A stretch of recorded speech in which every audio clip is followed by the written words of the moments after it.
Welcome back again to my channel.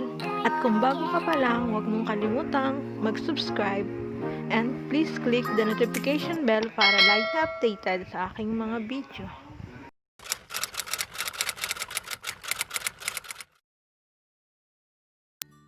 Good evening sa mga kababayan kong Pilipino. Nandito na naman tayo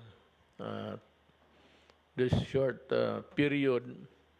Nandito yun si Press Secretary, nandito si General Galvez, General Lorenzana, General Anyo, Secretary Extraordinary Carlos Dominguez III, Bongo, beyond compare, the most active. Alam mo,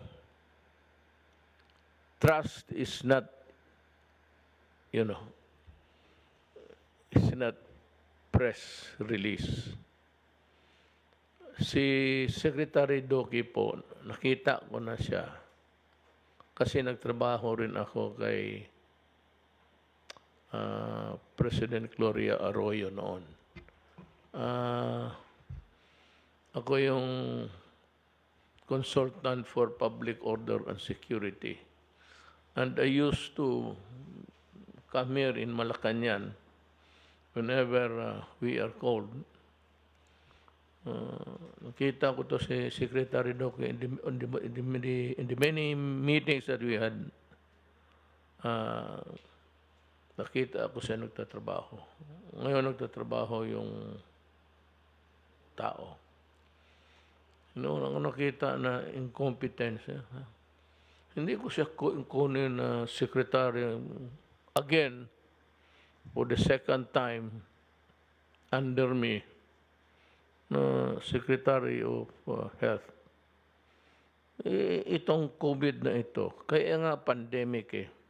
Nobody but nobody dito sa mundong ito was really or were prepared for it. Yung pandemic, it comes about once in a century. Kaya walang hospital, magawa ka ng limang hospital in anticipation of the next.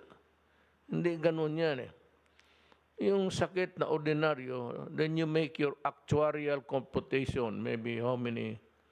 Yun yung sa insurance, actuarial. Sila yung mag-compute kung ilan ang mamatay, ilang flu coming in, tapos ilang H1N1. Pero hindi natin akalain na in 2 days' time after the warning was given by the WHO na it is a virulent, fast-moving microbe, and we were all advised to take precautions. Me here, I immediately convened the IATF right there, and then we organized ourselves into a working body to deal with the problem. Wala tayong preparation na ganito. Now, yung general quarantine talaga lahat. Ang Maynila and the rest of the greater Manila area, there was a substantial compliance. I wouldn't say that there was no violation. There were violations, but not in a scale I saw in other places. Na kamong mga Cebuano, masuko mo ingon ko gahi mo ulo. Actually, ayaw mo ka-insulto kay Cebuano ko. I am a Cebuano. I come from Danao, Cebu. Ka mga Bisaya talaga, baski sa Davao, yung mga Bisaya doon, ang titigas talaga ng ulo, hindi mo pasunod. Yan ang totoo. Yan talaga, prangkahan ko kayo. Magalit kayo, masuko muna ako, di masuko, pag ninyo. Sinabi na eh. And I could, do not, no, do not F with me.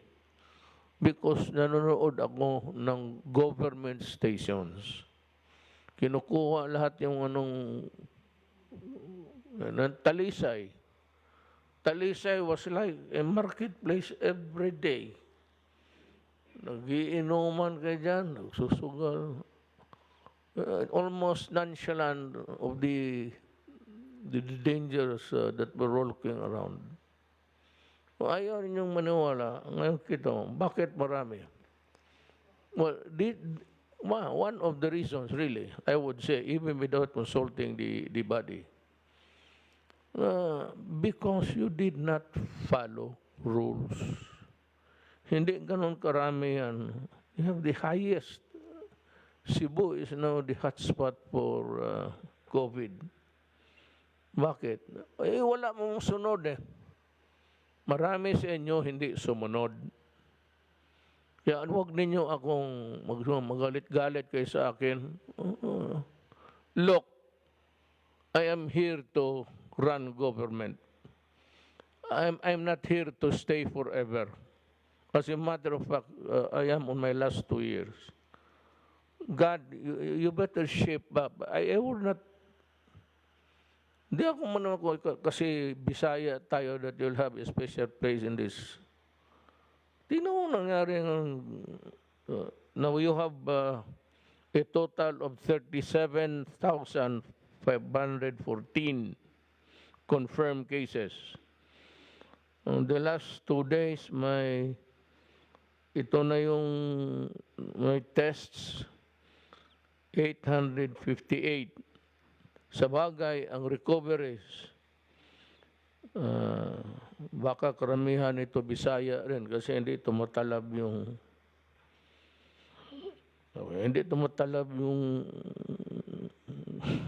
coronavirus. Tigas talaga siguro, pati baga. Matigas na yung ulo. Sabi ko sa actually, you want me to say what I feel? I am sad and I am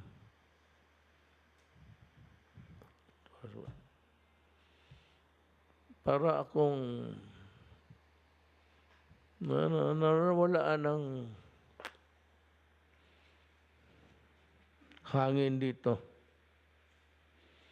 We have now a total deaths of 1,266. Cases reported today, 1,008. So, that is where the numbers are. Sana kung mag-ano lang kayo, naniwala ka. You know, Manila and its environs, maraming tao. But because sumunod sila with few violations thereabout, we here in Manila had a good chance of at least avoiding it. But the problem is we are going out to the provinces in the coming days. Kasi hindi ko naman matiis na may mangyayari tapos nandito lang ako sa Pasig. Kasi kung maglabas ako dyan sa harap ng opisina ko, yung building, nandito ako sa kabila on late afternoons when the sun begins to set. Lumalabas ako dyan sa riverbank, then I inhale fresh air. So, ang Pasig mismo does not give you any relief. So polluted. I don't know why.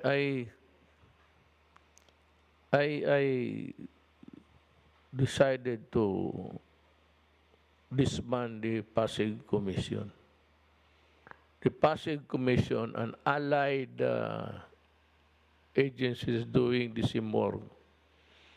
It is better done by General Simato. At least nalinis niya yung, at least ang basura. Not really clean, because you cannot wash with water. You wash and wash. Water cannot wash water. Unless you have, other things there. Filtration and everything. But yung, nawala na yung basura na or we're just swimming with the, like a flotsam. Kaya ganun ang nangyari sa atin. But we will try to, I sent General Simato there, not to take over. He is not a medical man. Not to do anything but just to observe and do the critical thinking.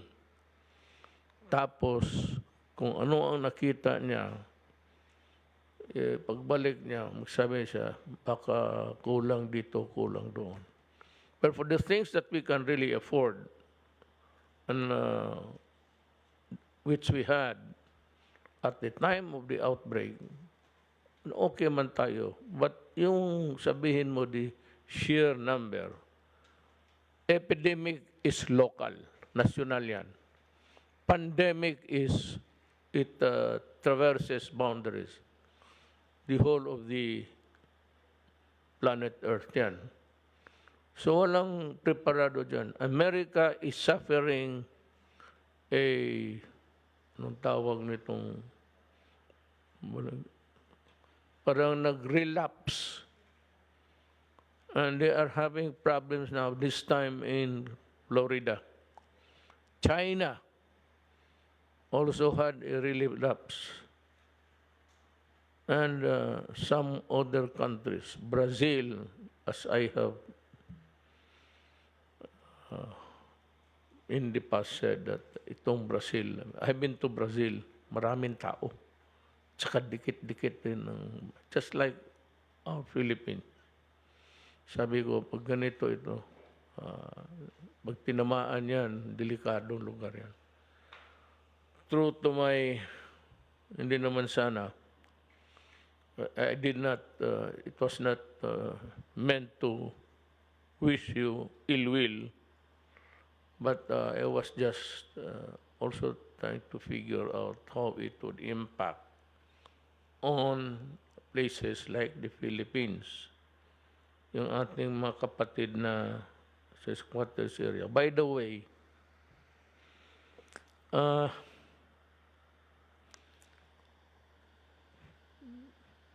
yung nakita ko sa newspaper kahapon, yung mga gustong umuwi, naghihintay sila ng sarili nilang scheduled flight, or most of them were sleeping outside the buildings there. Andito naman sa Pantalan, nakita ko pinaupo sila.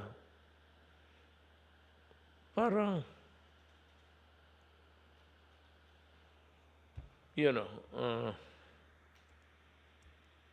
as I said, our job is to, I'm now addressing the body. But that is really intended for all. Most of the mga probinsyano natatakot na magpunta ng airport. Hindi kasi hindi alam kung anong gawin. So, itong airport police, saluin nila, then i-check ninyo, tulungan ninyo, at hanapan ninyo ng upuan. This Naya, I have not been there for some time. Itong Naya, yung ginagamit ng ginagamit ng Cebu Pacific. Yun ba yun, Bong? Dati pa rin.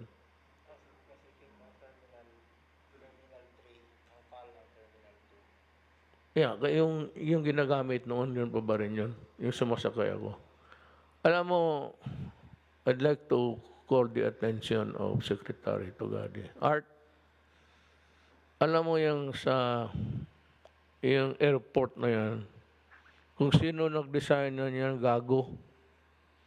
Bihin mo sa kanya, walang upuan. Iilan lang ang upuan pagka ang mga flights nagpatong, yung iba nakatindig sa. And what's really worse is that merong restaurant dyan sa labas na malaki.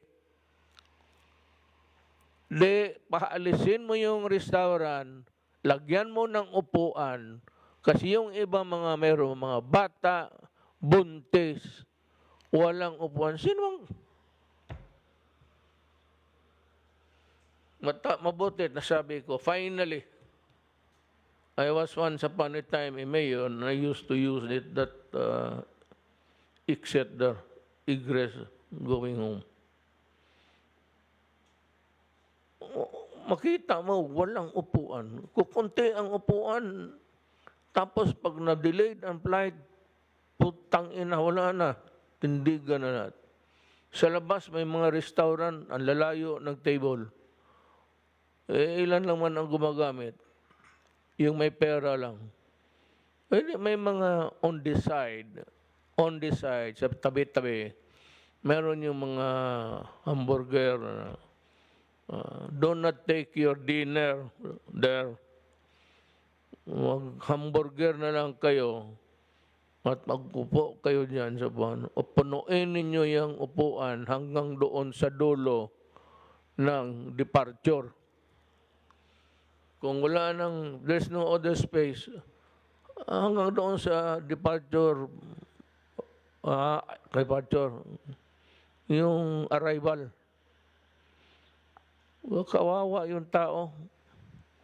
This is a classic case of government. And I must admit, inabot ko ang problema. O di, kasali ako. I'm not washing my hands. This is a failure of government neglect or simply not using. Kasi sino ang gumawa niyan? Maglakad ka pa. It's about 1 kilometer actually. If you make the right turn, if the flights for domestic is right, pagpasok mo.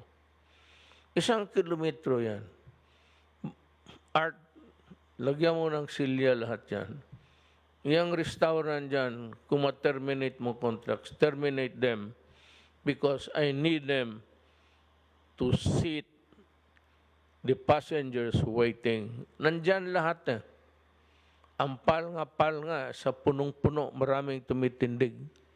The whole of the Naya 2, yung Naya 1, luma, yung 2. So, ganito na lang. Wala na masyadong gumagamit ng Naya 1. Doon mo na lang pahintayin yung iba. O they can check in there. Tapos, may sakyan man yan. Doon lang sila, when the flight is called for the departure, dalhin na lang sila ng mga tagdo. RTO provide the bus. Kasi I do not think that we are really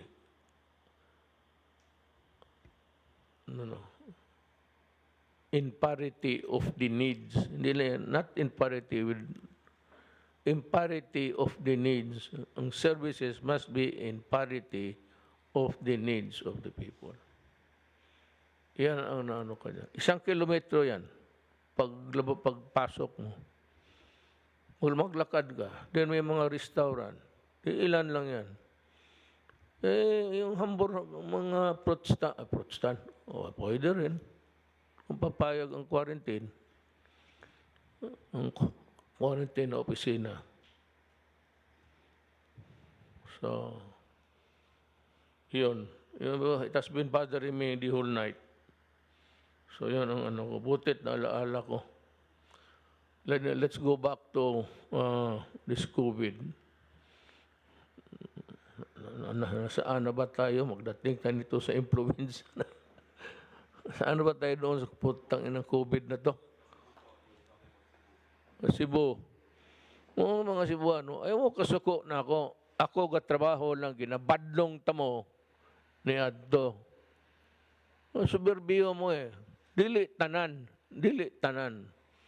Pero, naagid sa inyo, tatalisay. Surte mo kay ako'y na mayor talisay. Bukbok tanan. Tang ina ipresa. Kanang presuhan sa talisay isulod tamo tanan diha. Magsud na. Dili mo mutuo eh. Itong Pilipinas, mahirapan tayong maggalaw. Simple, kasi walang sumusunod. Ngayon may announcement si Secretary Duque. Sir, can go ahead. Magandang gabi po sa inyo, Mr. President. At ang akin pong iuulat ngayon, Mr. President, ay ang batay po sa rekomendasyon ng IATF at sinang-ayunan po ng ating Chief Overseer ng Pandemic COVID-19 Outbreak Response sa Cebu City, si Secretary Roy Simatu, ay ang Cebu City ay mananatili po siya sa ilalim ng Enhanced Community Quarantine. Ito po yung pinakamahigpit na klase ng ating pong community quarantine. At ang susunod naman po ang GCQ na may kaunting pagluwag sa mga maraming mga pinagbabawal, ang mga sumusunod na mga lugar, ang mga probinsya, ang mga highly urbanized cities and independent component cities, ang NCR, ang Benguet, ang Cavite, ang Rizal, Lapu-Lapu City, Mandaue City, Leyte, Ormoc, Southern Leyte, at sa loob naman po sa Cebu Province, ang mga sumusunod ay sumasailalim sa GCQ, Talisay City, Minglanilla, Consolacion. At matapos po dito, sa dako naman ng MGCQ or Modified General Community Quarantine, ang mga sumusunod po ang sumasailalim sa pangatlong classification na ito.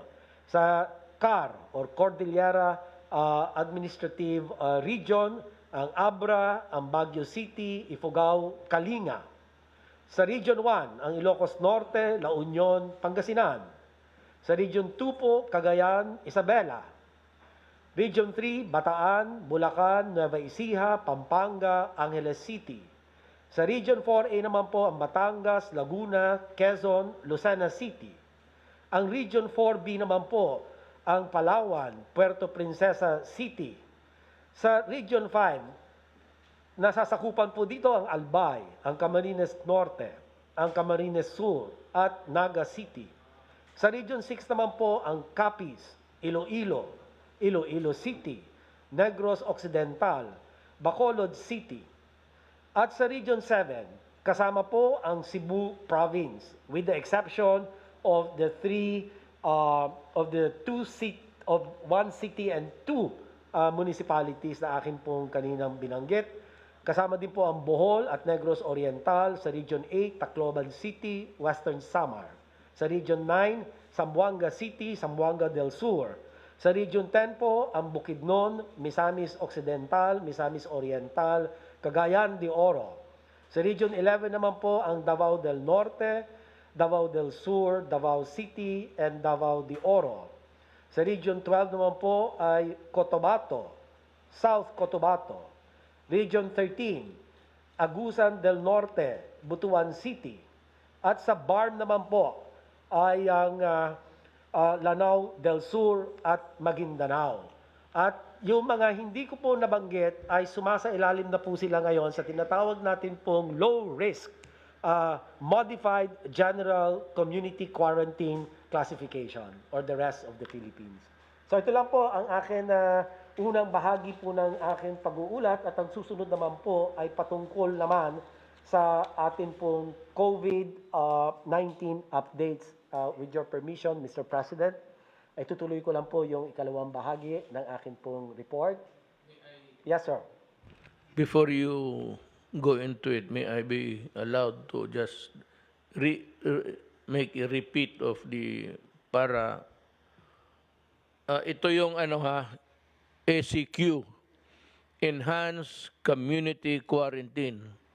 Ito yung pinaka mataas kasi marami na ang taong may infection. And as a matter of fact, we know that the hospitals and everything, they are having a hard time coping up. Ang enhanced community quarantine, Cebu City. Kayo lang. Ang general community quarantine, this is with di masyado, is the National Capital Region, Benguet, Cavite, Rizal, Lapu-Lapu City, Mandawi City, Leyte, Ormoc, Southern Leyte. Sa Cebu Province, Talisay City, Minglanilla, and Consolacion. Now, dito sa Modified General Community, ito yung stricto yung local system doon. I will read it from 1 to 14. Makinig kayo, ha? Sa Abra, Baguio, Ifugao, Kalinga. Region 1, Ilocos Norte, La Union, Pangasinan. Region 2, Cagayan, Isabela. Region 3, Bataan, Bulacan, Nueva Ecija, Pampanga, and Angeles City. Number 4, Region 4, Batangas, Laguna, Quezon, Lucena City. Region 4B, Palawan, Puerto Princesa City. Region 5, Albay, Camarines Norte, Camarines Sur, Naga City. Region 6, Capiz, Iloilo, Iloilo City, Negros Occidental, and Bacolod City.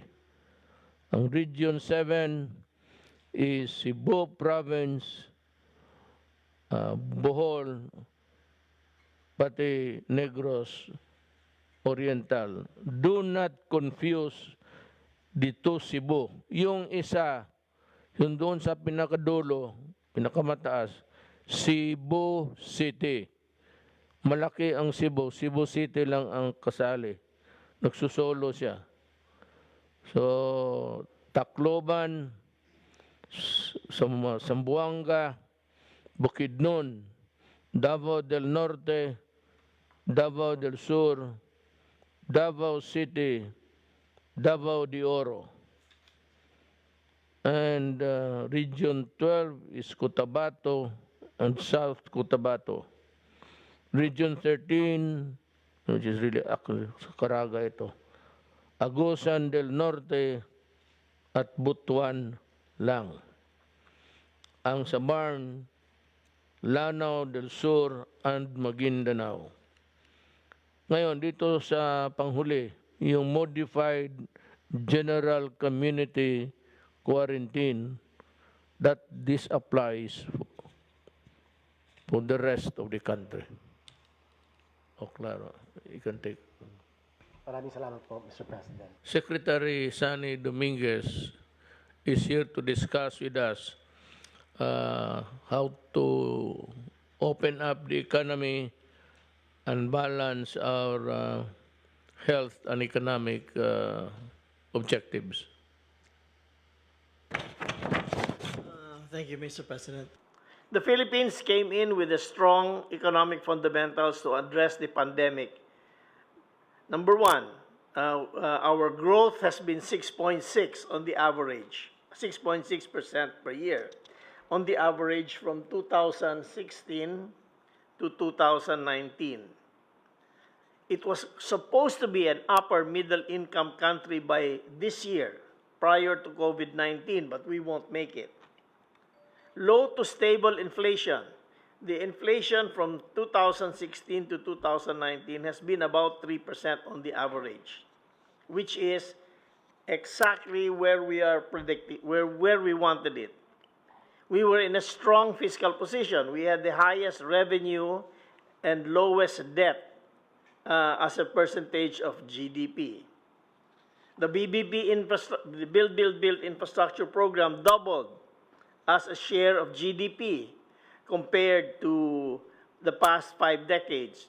We averaged 4.5% of GDP in 2019. On the average was only about 2% for 50 years of GDP. That's spending on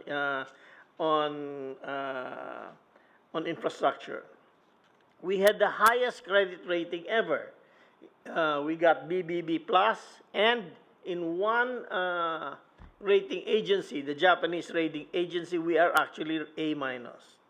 We had the lowest unemployment of 5.3% and underemployment of 14.8% in January of 2020, and the lowest poverty incidence of 16.7% ever in the Philippines, starting on 2018. So you promised when you came into office that we would lift 6 million people out of poverty by 2022. We achieved that in 2018. Our poverty rate when you came in was 23.5%, and by 2018 it was 16.7%. And the dotted lines are what we were projecting. So we have to face the new reality. The reality today is that the virus is not going to go away, and we will have to live with it for a long period of time. So far, that's the story, Mr. President, and I really believe we really should begin opening. You know, you put NCR, Calabar zone, that is where the economy is based. About 60% or 67% of our economy is based on that area. That should move more to the MGCQ as quickly as possible because people have to start working. Of course, for me, if we should monitor it on maybe on a barangay level, and if you know the cases go up, just close it down. But do it on a place to place, and do it also on a company to company basis. So if the company has a big spike, close them down also. Thank you, Sani.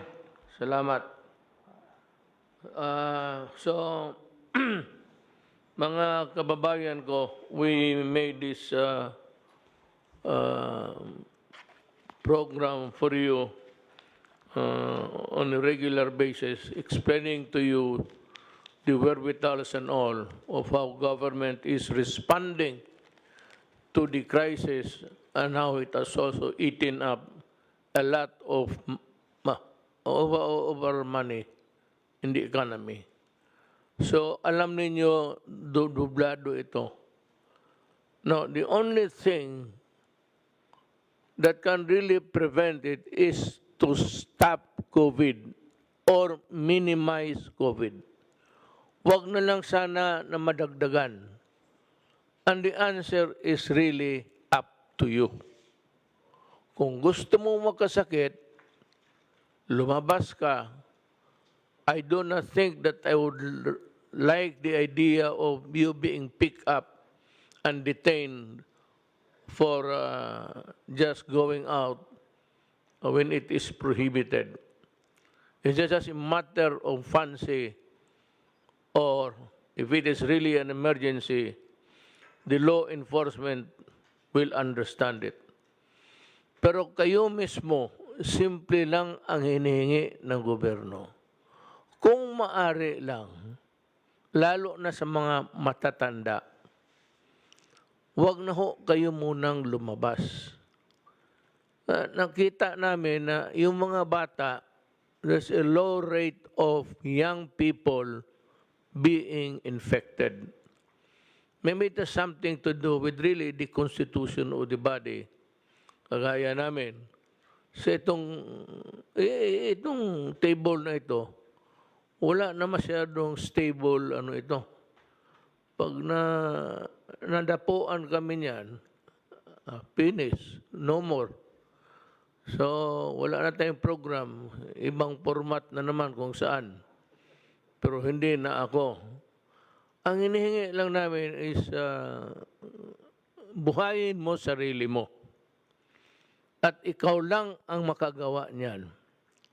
Buhayin mo ang sarili mo at huwag mong idamay ang mga kapwa tao mo. Because if you go out, there's a chance that you get the COVID and then infect somebody else. So, yan and then that is why it's called epidemic or pandemic.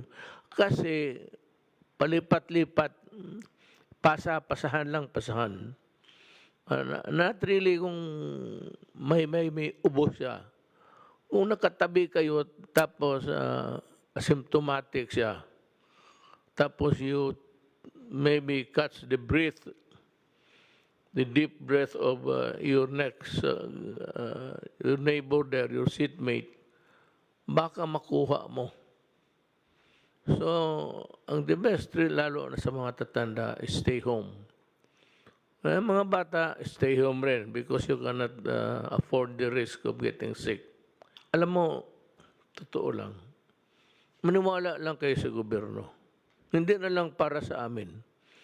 If you are really that sick in the mind, well, think of your fellow men. Huwag na lang ikaw, kasi baka ikaw pa ang maging career. So yan na lang, huwag na lang ikaw kung ayaw mo talaga. So yan, stay healthy, tapos avoid crowded places, observe the distance rule. Important, at least 1 meter. Wala na masyadong malapit. 1 meter would be, alam mo, medyo okay na. Kung hindi mo talaga, if you cannot go as far as possible, I think 1 meter away. Pag nag-ubo, tumalikod ka lang. Huwag kang lumapit o umalis ka kaagad. Because then the microbes would be flying in the air and you're bound to get it. May isa dito na madalas akong makatanggap ng complaint. You better shape up. But I'd like you to know that I am ordering now, because the CIDG is listening, and the NBI to investigate you, at ang BIR to look into your finances.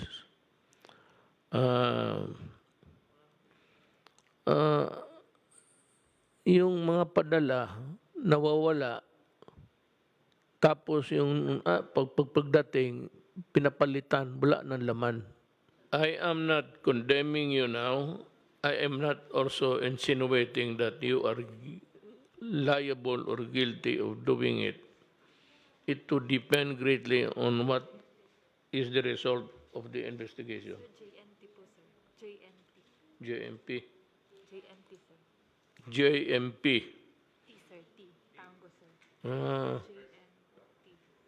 JNT. JMT. Itong GMT, yung nakita nyo sa TV, yung tinatapon nila yung waste na ano, ng mga basag-basag dyan, mga spoiled or yung kinunan o pinalitan, baka, masyadong marami. Kaya mga Pilipino tuloy, pag magpadala gamitin GMT, trusting that itong mga bagay na ito darating, ang gumagamit para naman mga ganun, yung mahirap. May padala. It's not really one or two incidents na tinapon ninyo. Hindi masyado yung sa the handling of the cargo. It's the lost cargo or cargo na pinalitan ninyo. As a courier, a company registered as a courier, I would like to, because of the so many complaints, but I will close you down. Sigurado yan. Sasarahan talaga kita, whether you like it or not, after the CIDJ and the NBI would finish their investigation and would point a liability sa inyo. Siguraduhin lang ninyo. And yung lahat naman na may reklamo, go to the nearest, punta kayo sa police, hanapin ninyo yung merong opisina yan ng nakakalat yan. Police agency yan. Sabihin ninyo paturo kayo, then file the complaint there, ang inyong affidavit. At tapos tignan ko, if I'm satisfied na medyo may kalukuhan, sisirahan ko kayo. And I will file charges also. Yan lang siguro, mga kababayan ko. And I said I have brought out the things that are needed to be known today, and I will continue to call the attention of anyone or yung kompanya mo, if you are not in parity with what you say in public. Yung warranty mo sa public, yung courier na your cargo will arrive safe and sound. Better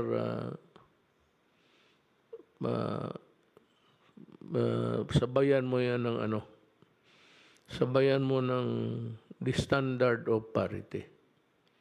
Kung anong sabihin mo, yun. Kung hindi kayo kontento, magsumbong kayo. Now again, I would like to remind before I close, si General Anyo, to gather all na naghihintay ng na walang matulugan, walang matirahan, at nandyan sa labas ng NAIA or whatever sa airport, you will be transported to a place. I will pay. You just bill me. Pati pagkain. Hindi naman pagkain na ano, maghanap lang ng yung mga karinderya dyan kasi baka budget magreklamo. Huwag kayo magkain ng mahal-mahal kay hindi panahon na ano ito ngayon. We are in a crisis and let us keep our senses close to the ground. So, maraming salamat sa pagkinig ninyo, and I'd like to thank the people here who spent almost so many hours just listening and giving you the proper advice. Salamat po.